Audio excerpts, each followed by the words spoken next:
Alright, it's your man PolyC here, and we're back with a brand new video for you.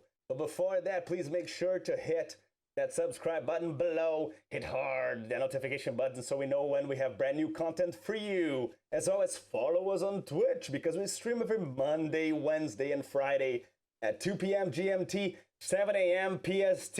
I got you covered. Let's get to the video. Welcome to the Poly Auto Parts, where everything around you just burns and none of the cars get actually fixed.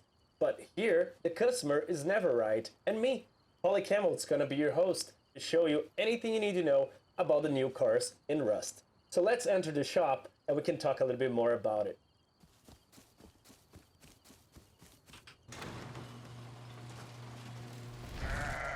So first, as you can see in Rust, the vehicles will come in a very deplorable state, right?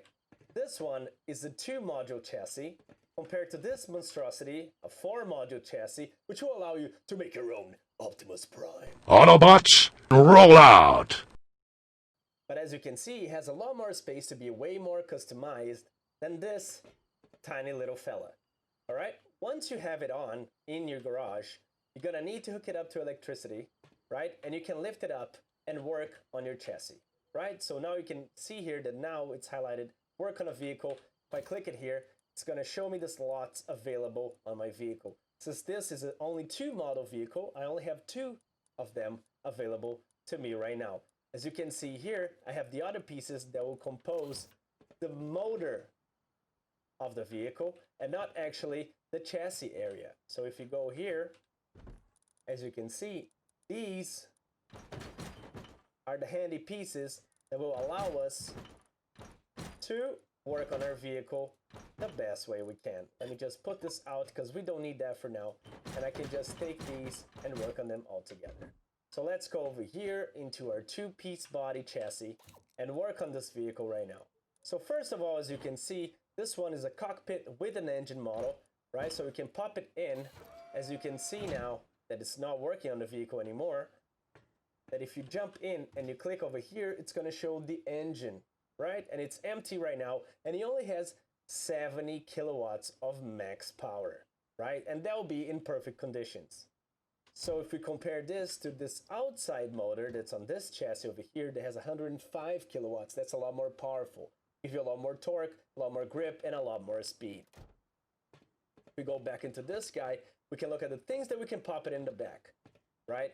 As you can see, this is a chassis and a driver's seat all combined into one, compared to this one that will take already 1 slot to just be able to make your own engine module.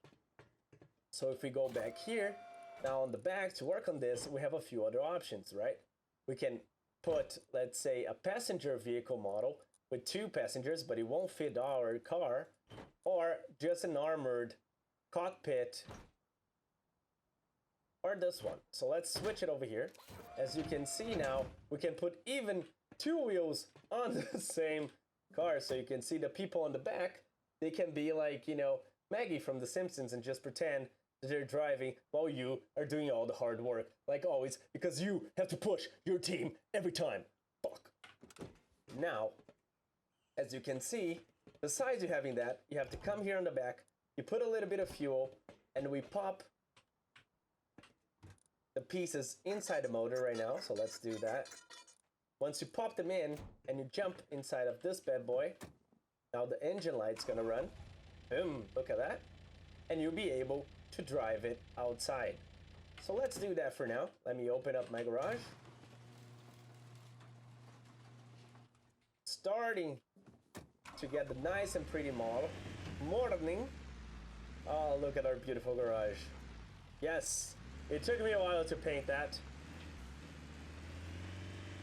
If you press F, it turns on, and you can see it beautiful in the fog, and you can just drive your car away.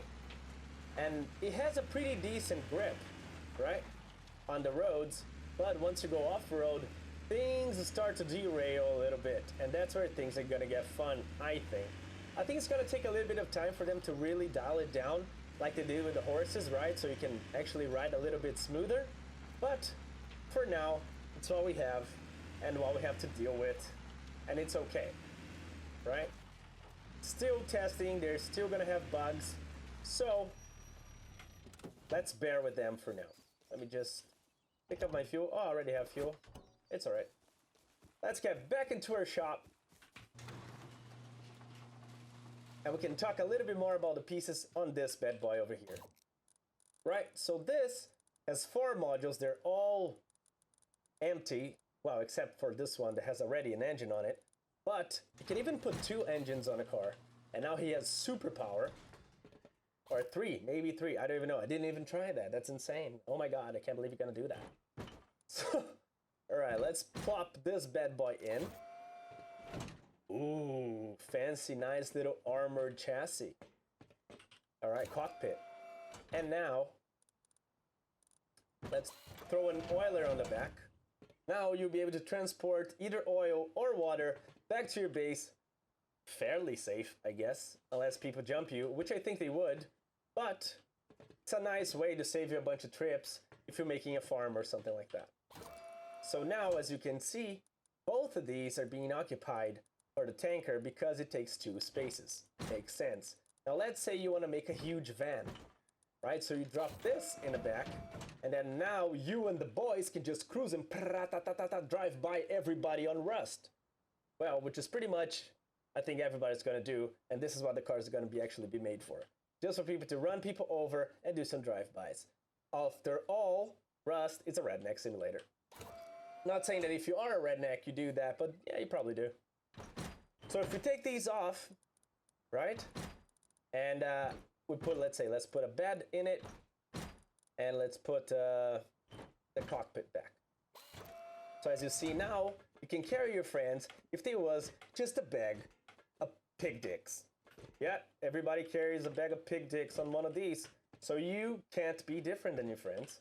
So just do the same thing. Now if we remove that, we can have also add the mini one, and a storage unit. And this storage unit works just like a chest. You can just put whatever your valuables are in there and transport them from one to another. So if you change your bases or doing something like that, you can also add a second one of it, you know, if you're feeling brave. Or you can even add another engine on the back of it. So as you see, it's completely modular. You can just do whatever you want to do with it. It has a bunch of different configurations, and you can just play and try, mix and match, and just try to have fun with it as much as you can.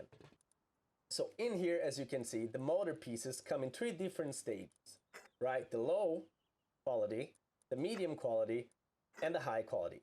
That will affect performance and price on your vehicle.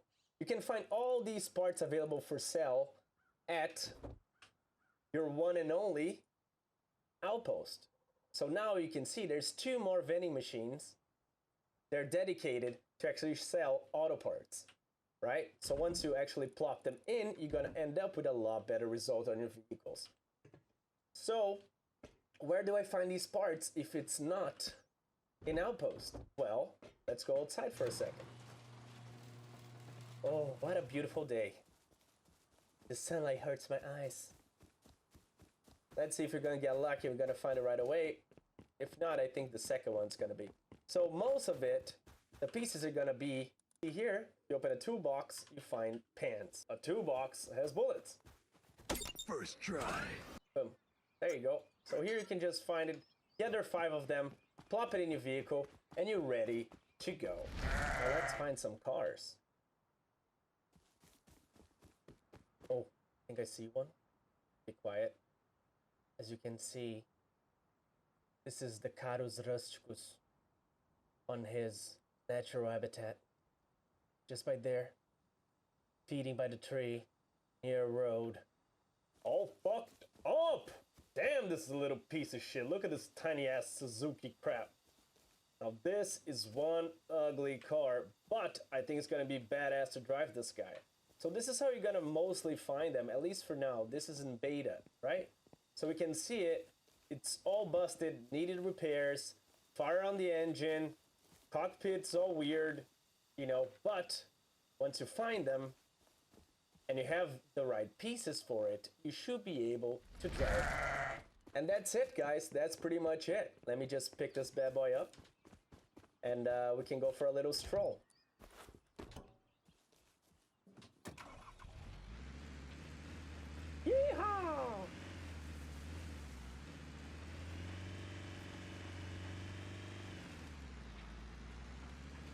Look at this beauty.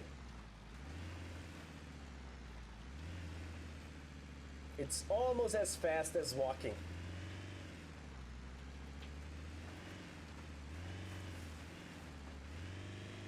And it tilts.